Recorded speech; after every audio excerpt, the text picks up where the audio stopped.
Estamos en un tiempo donde todos tenemos así un corazón rebosante de que este año sea el mejor de los años y tenemos muy buenos deseos. También es la época en la que hacemos estos famosos propósitos de Año Nuevo, ¿no? Son deliciosos, por eso su acrónimo es PAN, propósito de Año Nuevo, ¿no? Lo interesante de estos propósitos es que normalmente vienen así de todas las formas, colores, sabores, tamaños, etcétera, ¿no? Y algo que es muy interesante con este tema de los propósitos, dicen por ahí que los propósitos de Año Nuevo nadie los cumple, pero hay que seguir haciéndolos, ¿no? Y ahí están los propósitos, por ejemplo, para el ámbito personal, ¿no? De tu salud, ¿no? Voy a hacer ejercicio, ¿no? Voy a comer mejor. Están los propósitos en el ámbito, a lo mejor, de tu trabajo, de tu actividad, ¿no? Y son propósitos que realmente, si los estás considerando, es porque los anhelas. Pero la realidad es que muchas veces volteamos luego a ver hacia atrás y decimos, oye, pero es que este es el mismo propósito que me puse el año pasado y no se cumplió. Y a veces podemos traer así propósitos añejos de tiempos muy, muy lejanos y decimos, uno, ¿y por qué este año vuelvo a tener el mismo propósito? ¿Y cuál va a ser la razón o cuál va a ser la causa por la que hoy o en este año sí se cumplan? A veces pensamos que hay cosas que ya no van a llegar y muchas veces no es que Dios no las quiera para nosotros, sino que no nos hemos preparado para recibir la bendición. Yo quiero partir de esta idea. ¿Por qué los propósitos que tú te has puesto en otros años no se han cumplido?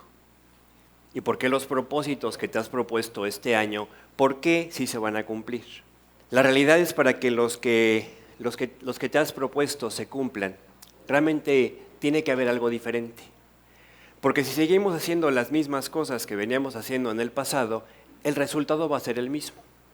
Va a pasar el tiempo, vas a decir, no, ya no alcancé este objetivo, lo voy a guardar y lo saco otra vez el próximo año, a ver si el próximo año sí se cumple. Y no tiene por qué ser así. Realmente la palabra de Dios nos dice que en Cristo somos más que vencedores.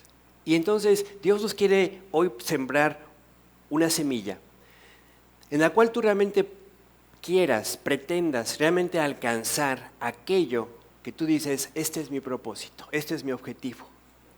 Para que este año sea diferente a otros años, primero tenemos que empezar por ser nosotros diferentes en el interior.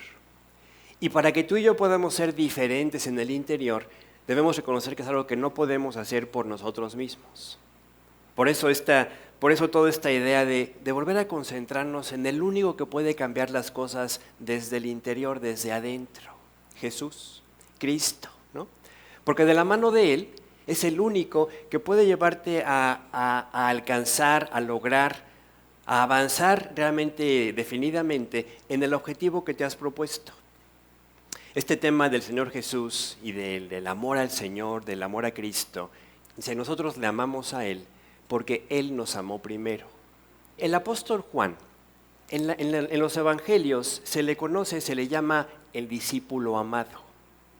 ¿Sí has notado esta parte? Y no es que Jesús amara más a Juan que a los demás discípulos, sino que por la actitud de Juan, por las cosas que Juan hacía, notamos algo en este joven. Era un muchacho, un jovencito, que realmente cuando Jesús los fue a buscar, los encontró, él entendió, Jesús me ama. Él entendió, Jesús vino a buscarme. Él realmente comprendió, Jesús vine con un objetivo, a dar su vida por mí, va a morir en mi lugar. Y con todas estas ideas en su joven mente, Juan tomó una decisión. No hay tiempo que perder. Me voy a arrojar a ese amor. Me voy a arrojar al amor de la persona que vino a darle sentido a mi vida. ¿Sí? Y entonces, esta es la idea que realmente Dios hoy quiere compartirnos a ti y a mí. O sea, ¿qué le pensamos? Cuando vamos a la Biblia, Dios nos dice, te amo, tengo planes para ti, tengo proyectos para tu vida. ¿Qué le pensamos si realmente le creyéramos? Realmente podríamos decir lo mismo que Juan, no hay tiempo que perder y arrojarnos a los brazos de Jesús. Para Juan, el amor de Jesús no era una teoría. era una realidad a la cual él estaba dispuesto a experimentar. Se atrevió a hacerlo. Se atrevió a arrojarse a su amor. Se atrevió a buscar la cercanía con Jesús continuamente, en todo momento. Por ejemplo, leemos en la Biblia que ahí en la última cena, ¿no? ¿Quién estaba? ¿Quién estaba recostado al lado de Jesús? Juan. Los demás discípulos, los compañeros decían, a ver, tú que estás cerca, pregúntale, ¿no? No es él el que le dicen, pregúntale quién es el que te va a entregar. Pero Juan estuvo dispuesto a estar cerca de Jesús a pesar de los peligros. Horas más adelante de este evento de la última cena, cuando Jesús es condenado, llevado a este juicio en casa de Caifás, ¿no? Lean estos detalles en los evangelios, son preciosos. Dice la Biblia que había un discípulo conocido del sumo sacerdote y por eso pueden llegar al patio ahí donde estaba haciendo todo este juicio al vapor contra Jesús. Juan estaba ahí. Es más, Juan es el que hace que, como él sí conocía a estas personas, es el que hace que pase Pedro. Y es donde viene esta escena de que Pedro, en el temor de que no me vayan a relacionar con Cristo, él dice, no, yo no lo conozco. Contrario a Juan. Juan está identificándose todo el tiempo con Jesús. Podemos ir un poco más adelante en la crucifixión. Juan está presente al pie de la cruz. Por eso Jesús le puede decir, le dice, María, te voy a encargar con Juan. Y le dice a Juan, Juan, he aquí tu madre, a María le dice, María, he aquí tu hijo, ¿no? Y dice la Biblia que desde ese momento Juan se hizo cargo de María. Y entonces nos damos cuenta de cómo el apóstol Juan no tuvo temor a ser identificado con un condenado.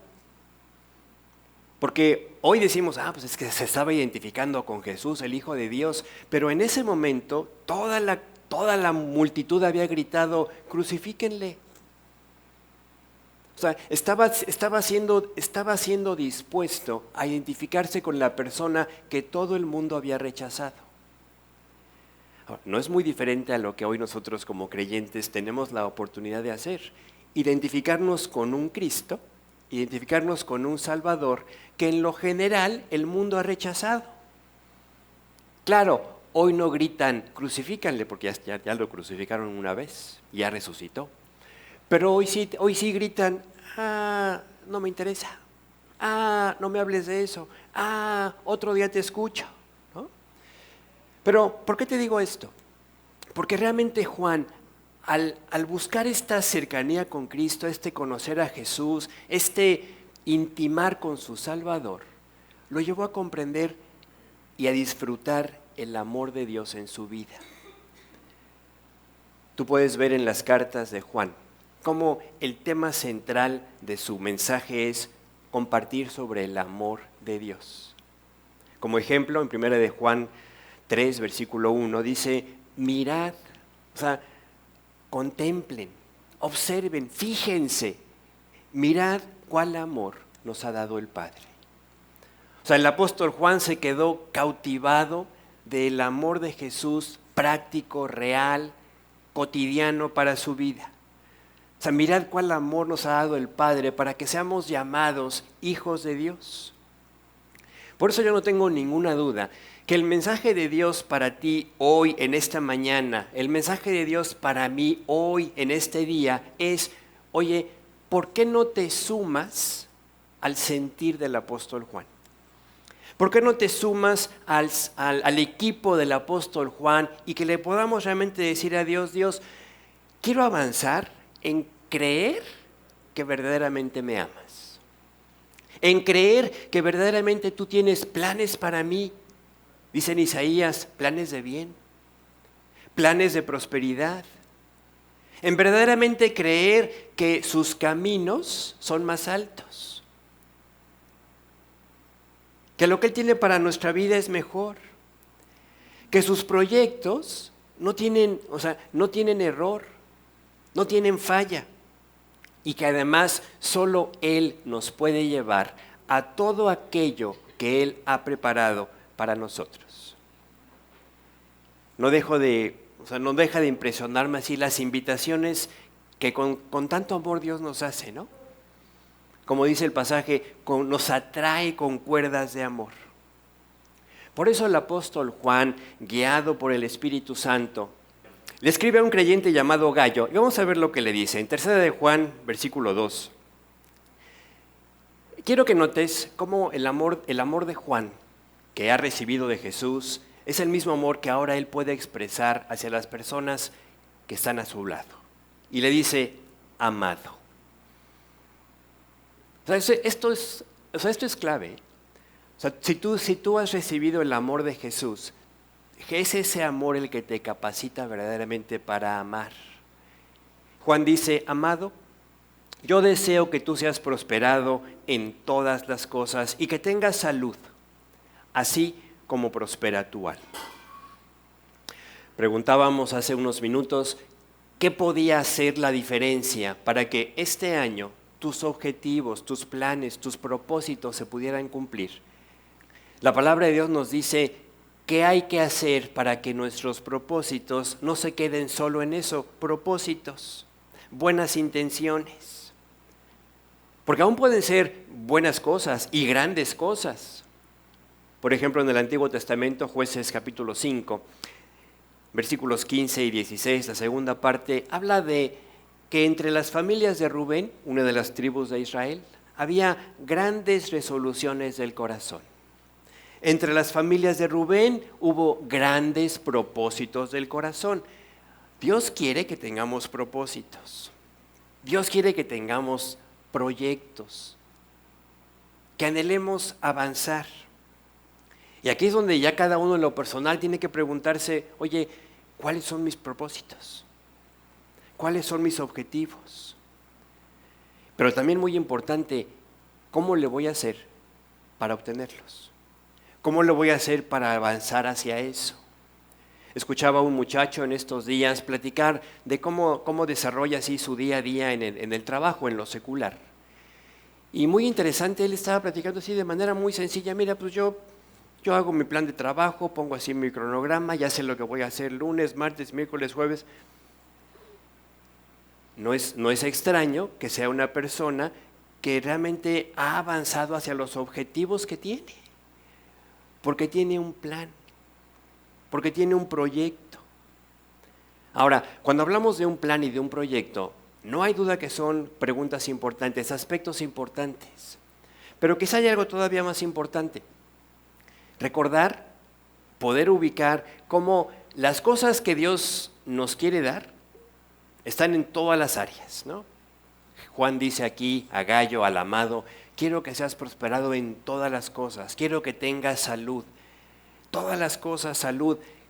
Ahí sin duda caben los proyectos que tú tienes en lo secular. A lo mejor quieres algo, alcanzar algo, comprar algo. Qué bueno. O sea, son deseos correctos. Pero quiero que entiendas algo. Todo esto, las cosas, la salud, finalmente es temporal. O sea, por mucho que cuidemos nuestra salud, ¿no? No importa que tengas así a tu médico de cabecera, o sea, o en la cabecera, ¿no? Tu salud va a fallar. De este lado de la eternidad, nuestra salud un día va a fallar. Y un día vamos a decir, ¡ay, se murió Arturo! Si estaba re bien, pues sí, hasta que se murió, ¿no? Pero las cosas eternas son las que nos alcanzan al otro lado de la eternidad.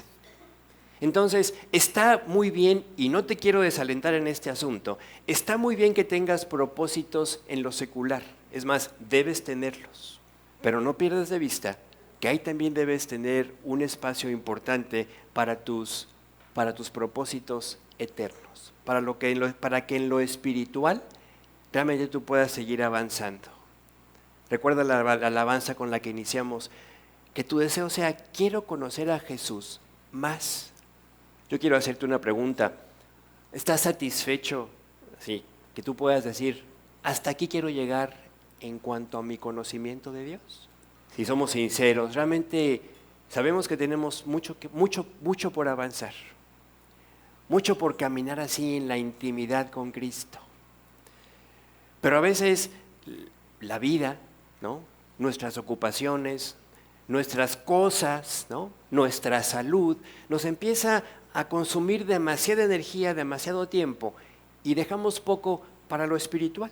En la Biblia encontramos hermosos ejemplos de creyentes que, sin ser perfectos, siempre fueron sensibles a regresar al punto de, a ver, sí, pero lo importante es esto, lo importante es lo eterno.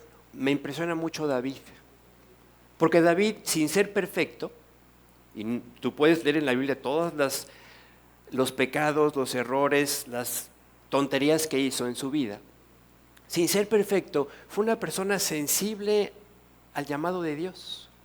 De tal manera que Dios puede decir de David, es un hombre conforme a mi corazón.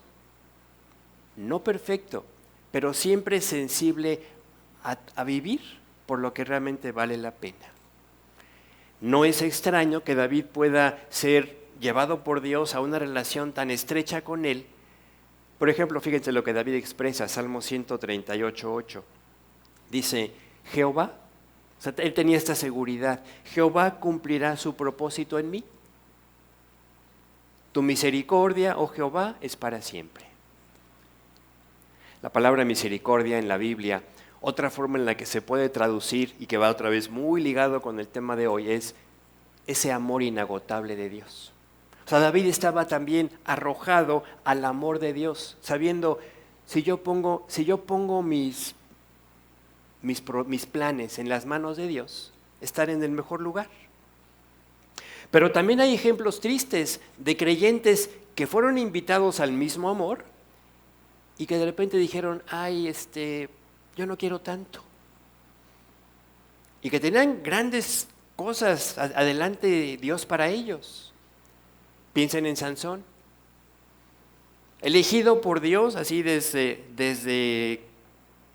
literalmente desde el vientre de su madre. Dios manda un ángel para decirle a la mujer a la mamá de Sansón, ¿no?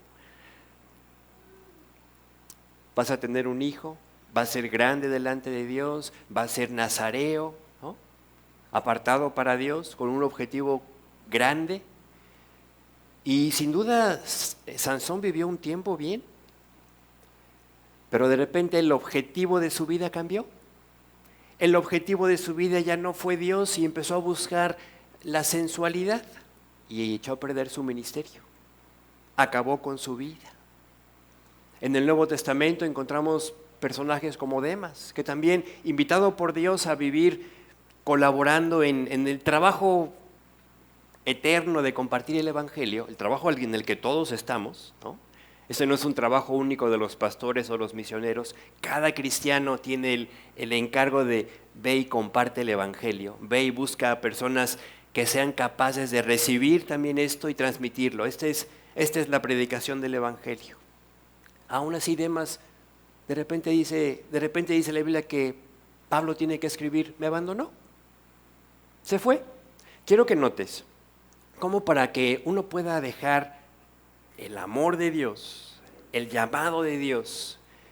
Si yo hoy te dijera, tú que estás hoy aquí, ¿no? Oye, ¿por qué no dejas a Cristo? ¿Por qué no dejas de vivir para Dios? ¿Por qué no dejas ya esto del cristianismo y vas a hacer tus cosas? Tú dirías, no, pues ni loco, ¿no?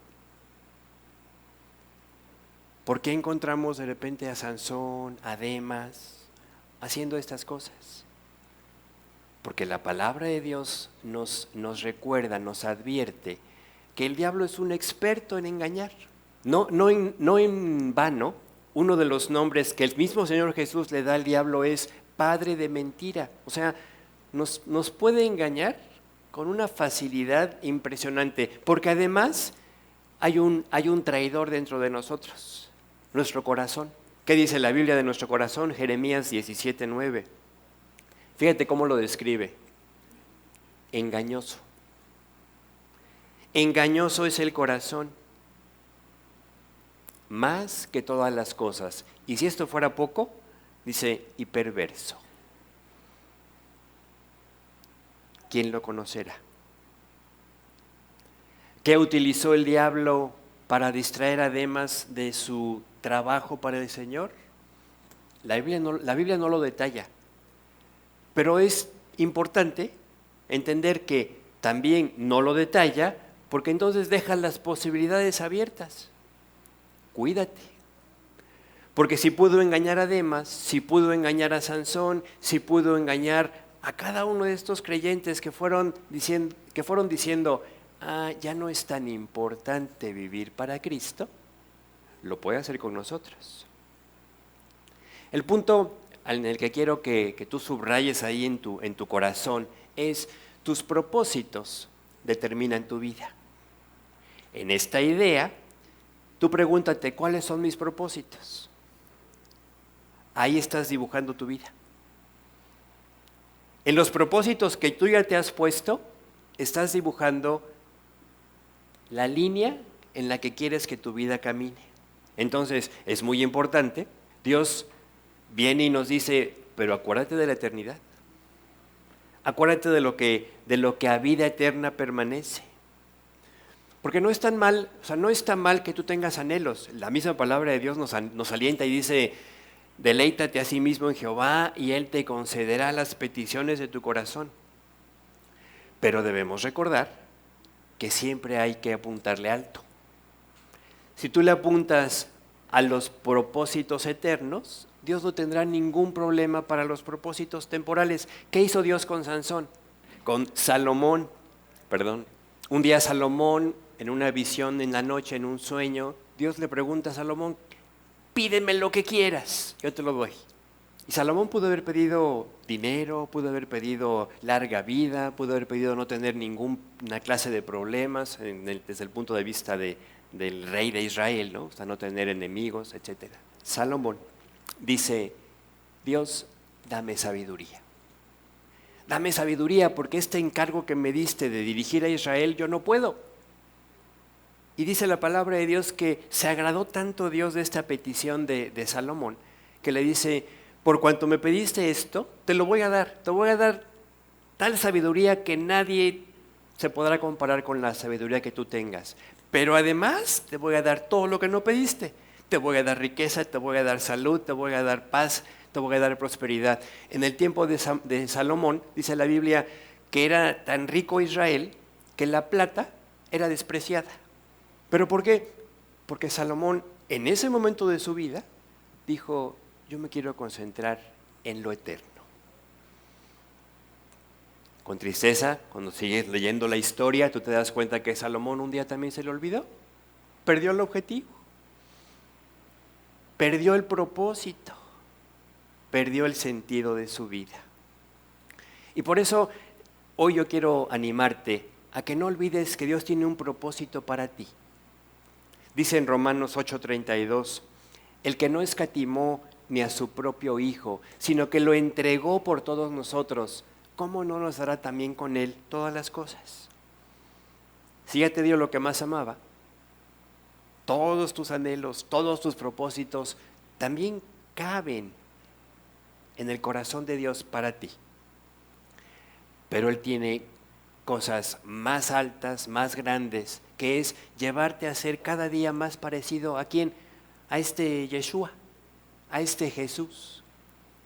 Dice en Efesios 4:13, dice, el propósito de Dios, dice, hasta que todos lleguemos a la unidad de la fe y del conocimiento del Hijo de Dios, a un varón perfecto, a la medida de la estatura de la plenitud de Cristo.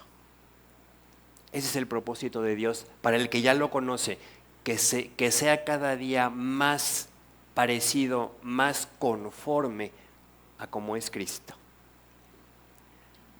El propósito de Dios para el hombre que aún no le conoce es que lo conozca, que se salve, pero ya habiéndolo conocido, que cada día nos parezcamos más a Jesús.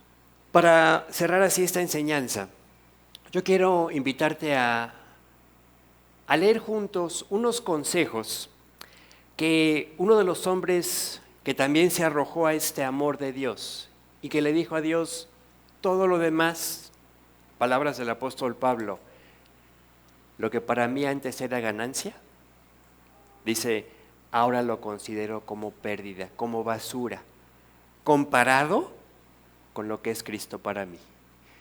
Y vamos a ver qué consejos le da este creyente Pablo a un joven Timoteo que está siendo llamado a seguir con la estafeta, a seguir con el llamado de compartir el Evangelio, de predicar la palabra de Dios.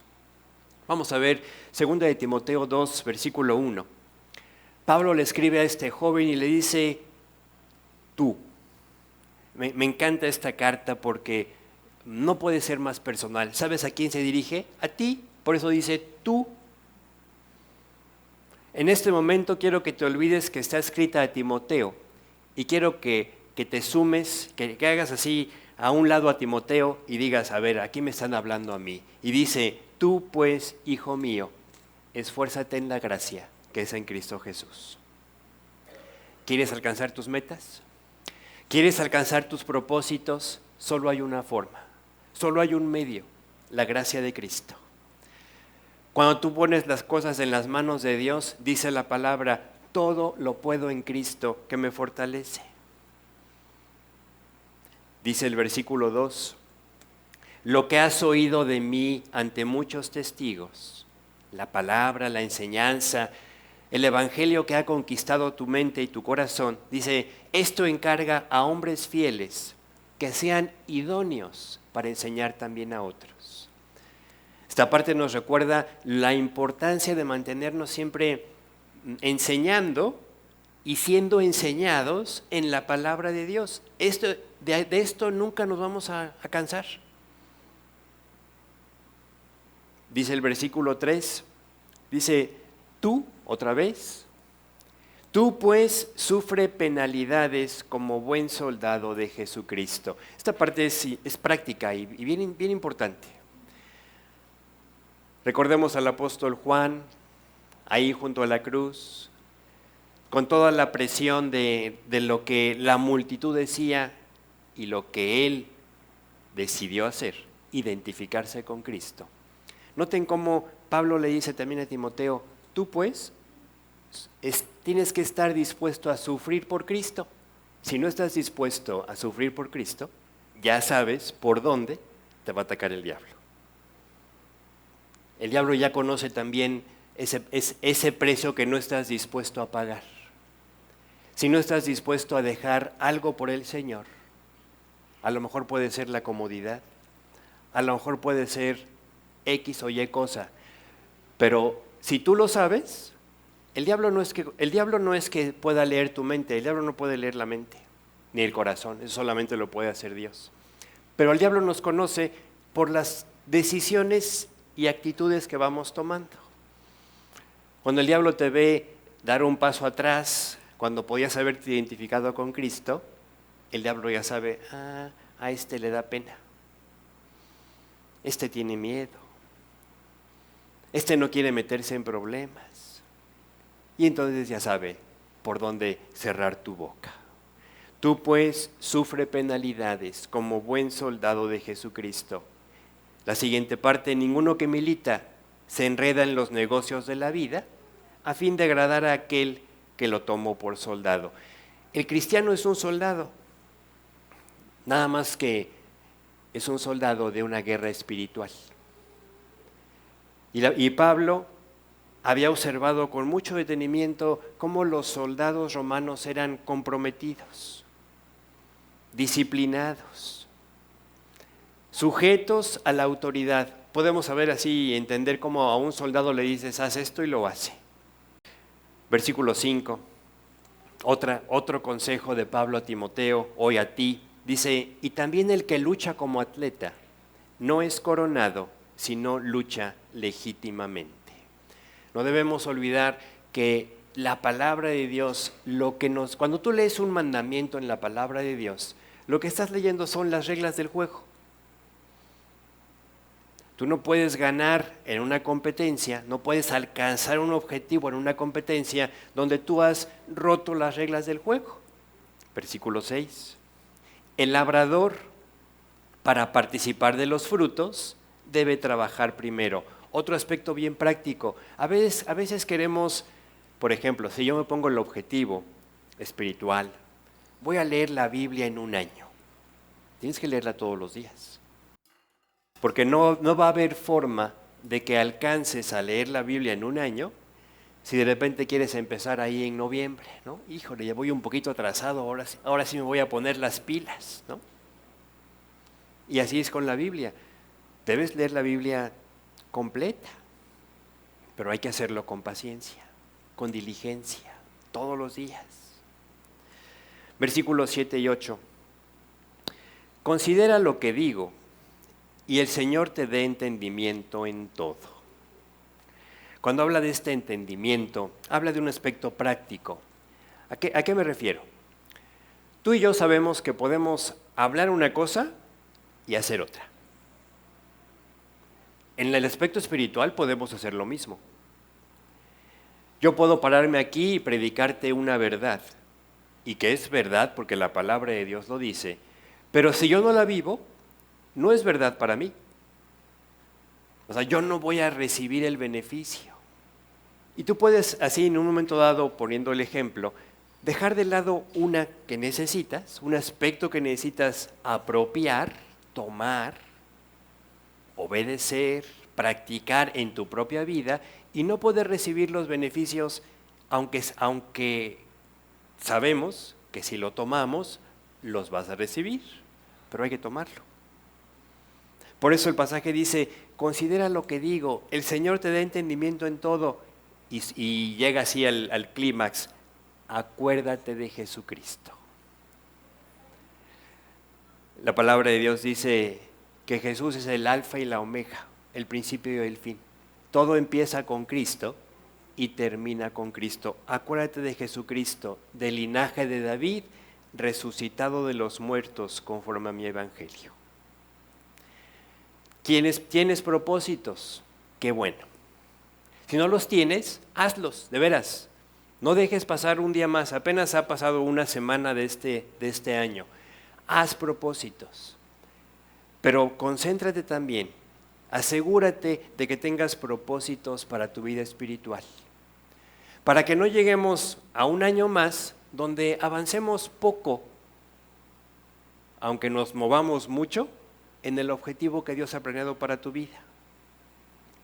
Si no tienes todavía objetivos espirituales, te voy a dar algunas sugerencias. Si ya los tienes, qué bueno. Pero si no los tienes, por ejemplo, sería buena idea esta que ya comentamos. Lee la Biblia completa en este año. Lo importante es que tú te estés alimentando de toda la palabra de Dios. Otro buen objetivo para este año sería que tú te definieras en buscar todos los días un tiempo creciente en oración. Cuando oramos, nos damos más cuenta de nuestra necesidad de Dios en nuestra vida. El creyente que ora reconoce su necesidad de Dios. El creyente que no ora piensa, yo puedo solito. Otro buen ejemplo de un propósito para este año sería que así te afirmaras en tu vida de memorización. Si tú estás estudiando la Biblia, si tienes tiempo de convertido, ponte un reto alto. Apréndete un libro de la Biblia. Digo, a lo mejor no te vas a aprender salmos, pero apréndete un libro de la Biblia. Una de las cartas del apóstol Pablo. Otro propósito podría ser, no voy a dejar pasar un día sin compartir a Cristo.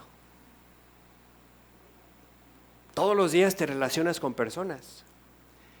Y te voy a decir algo, a veces surge la trampa, eso es una trampa, el lazo del diablo, de decir, es que a ella le compartí, es que a él ya le hablé. Pues tú no sabes si ahora sí va a escuchar. Pablo dice, a tiempo y fuera de tiempo. A tiempo y fuera de tiempo. Otro propósito podría ser, dedica tiempo de tu vida, no nada más a estudiar la Biblia, sino a compartir lo que Dios te ha dado. Dios no quiere que nos convirtamos en eruditos de la palabra de Dios y que lo conservemos nada más para nosotros mismos. Tú tienes mucho que Dios te ha dado. La clave es, o la pregunta ahora es, ¿qué vas a hacer con lo que Dios ya puso en tus manos? El verdaderamente rico para Dios no es el que recibe, sino el que da. Por eso dice el pasaje, más bienaventurado es dar que recibir. ¿Cómo puedes llevar a cabo tus propósitos, los espirituales y los seculares? En la fuerza de Cristo. No olvides este pasaje, Filipenses 4:13, todo lo puedo en Cristo que me fortalece. Ahora, para finalizar, Dios tiene un propósito, cada día hacerte más parecido a Jesús. Pero el diablo también tiene un propósito, estorbarte, sacarte del camino. Lo hizo con Demas, lo hizo con Sansón, lo hizo con Salomón, hay muchos ejemplos en la Biblia de creyentes que empezaron muy bien y se les acabó la gasolina. Tú decides si le crees a Dios y te cuidas, el que piense estar firme mire que no caiga, y que no tengamos que decir, como le dijo un día Pablo a los Gálatas, ¿quién los estorbó? ¿Quién te metió el pie? El objetivo debe estar puesto. Y si revisamos todos los días cómo vamos en cuanto a la dirección, en cuanto al avance hacia ese objetivo, tú puedes decir, gracias a Dios, voy bien. Pablo en uno de los pasajes comparte esto y dice, por la gracia de Dios, hoy estoy firme. Pablo no dice, ay, es que yo soy tan entregado, tan espiritual, tan buen cristiano que por eso soy lo que soy. No dice, por la gracia de Dios soy lo que soy. ¿Oramos? Señor, te damos muchas gracias por este tiempo. Gracias porque reconocemos que en ti está todo lo que nuestra vida necesita y todo lo que también anhelamos. Sabemos que está ahí, en ti. Padre, danos un corazón dócil, sensible, a ponerte a ti en el centro, en el trono de nuestra vida. Que podamos ocuparnos todos los días, cada hora del día, podernos ocupar en ti. Déjanos ser y hacer equipo en el sentido figurado con el apóstol Juan, con Timoteo, con Pablo, con creyentes que en la Biblia nos dejas como testimonios, como ejemplos de lo que significa avanzar hacia el objetivo eterno, hacia los objetivos altos. Te damos gracias por tu amor, por tu trabajo en nuestra vida y porque si hoy estamos aquí y si hoy tenemos la oportunidad de escucharte a ti, alentarnos a vivir con la mira puesta en las cosas de arriba, es porque tú no has cesado, tú no has dejado ni un momento de buscar que esta inversión que has hecho en nuestra vida produzca fruto en abundancia. Fruto, como dicen los evangelios, a 30, a 60, a 100 por uno. Fruto para ti. Te damos muchas gracias. Te lo pedimos en el nombre de Jesús. Amén.